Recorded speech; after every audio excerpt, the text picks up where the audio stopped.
那昨天咱们刚聊了美国对新加坡搞这个301调查的事儿，如果你觉得美国也就是敲打新加坡，那就太天真了啊！老美这帮政客的胃口是真的大，全世界的黄金水道几乎都被他们盯了个遍啊！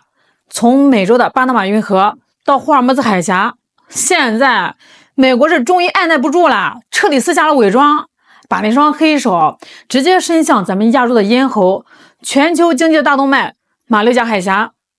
那就在4月13号，老美和印尼在这个华盛顿搞了个大新闻，两个国家关起门来，签了一份所谓的防务合作协议。表面上看啊，这个新闻通稿写的是冠冕堂皇，什么深化两国军事互信，提升防务能力。但是啊，如果咱们把这份协议的底盘翻过来，里面夹带了一个私货，绝对能让所有印尼人，甚至整个东南亚都惊出一身冷汗。老美竟然白纸黑字的要求美军的飞机能够全天候不受任何限制的飞越印尼的领空。听听，这叫什么话？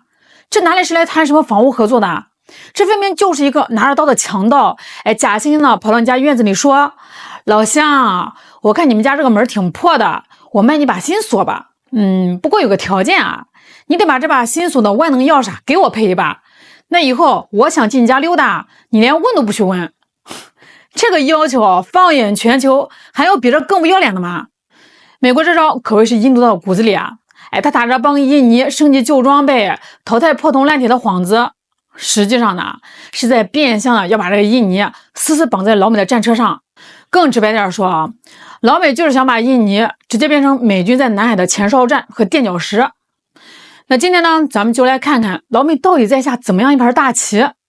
咱们得先搞明白一个底层逻辑啊。一向高高在上的老美，为什么突然对印尼这么上心了？那不仅是好吃好喝的招待，还主动送上了防务大单。你以为老美是来做慈善的？你以为老美真的在乎那仨瓜俩枣军购费？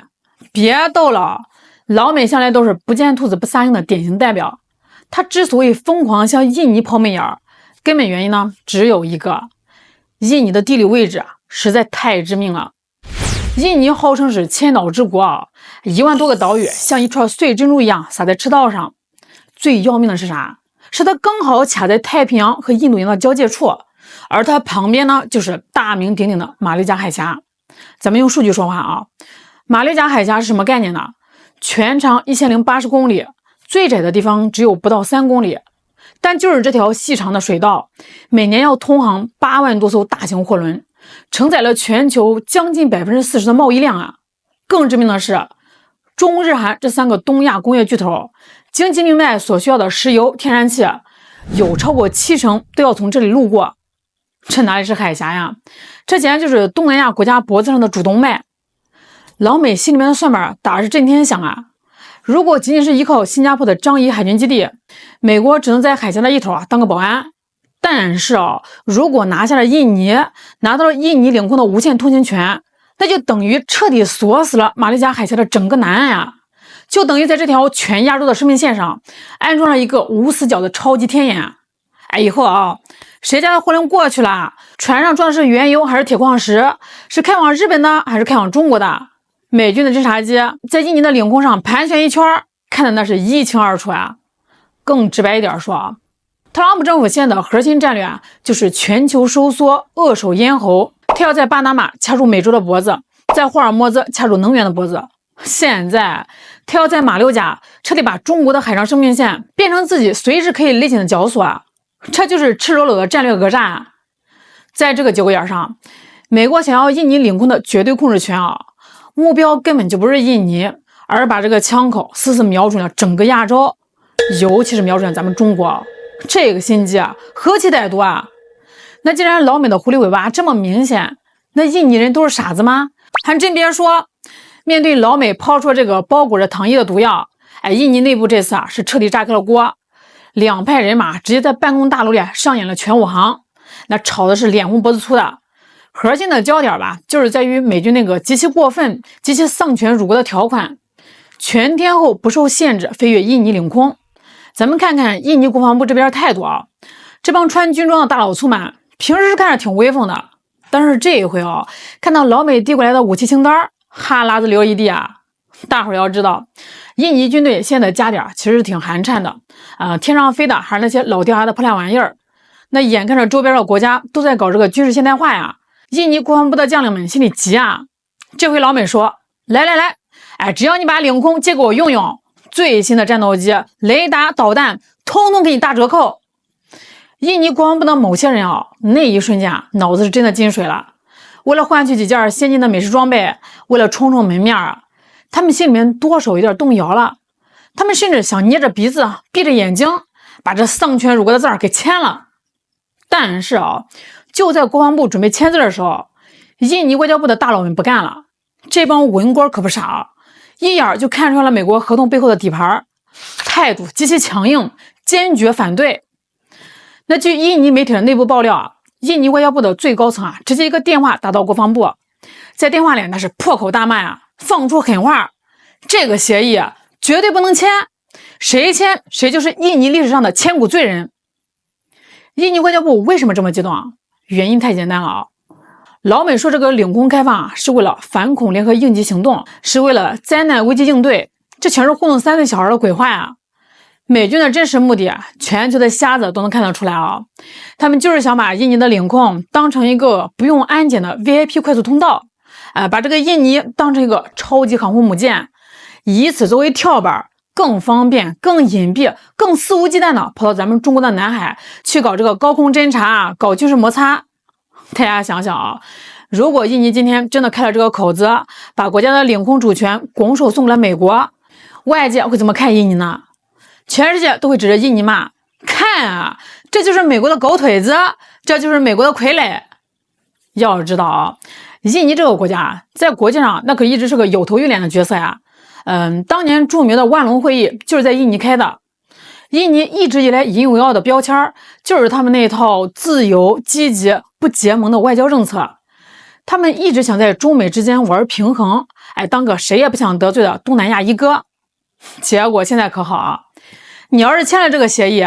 你那个保持了几十年的不结盟的牌坊，瞬间就被老美砸个稀巴烂。这就等于是在全世界面前宣布我印尼从今天起正式加入美国阵营，甘愿给美军当带路党。